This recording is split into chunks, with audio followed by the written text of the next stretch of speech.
Olá! Quantas vezes você já se perguntou o que é filosofia espírita? Por que Allan Kardec considera a filosofia espírita como a base de sustentação do espiritismo, atribuindo-lhe toda a força de argumentação?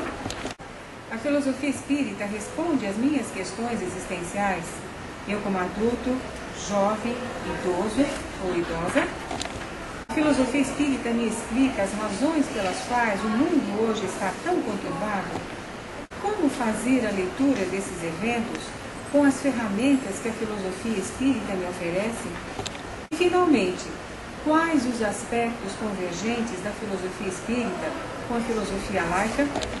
O Centro de Estudos em Filosofia Espírita, que abrange o projeto Estudos Filosóficos Espíritas, no formato de grupos de estudo e pesquisa em filosofia espírita, o VER, Visão Espírita da Religiosidade, e a Educação Mediúnica com base na filosofia espírita, propõe a oferecer canais de acesso ao estudo aprofundado da filosofia espírita.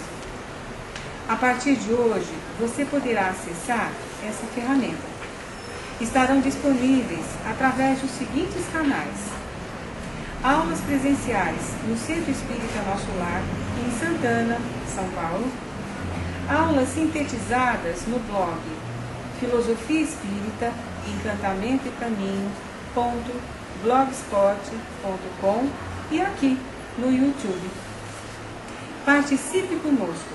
A sua presença é muito importante. Até lá!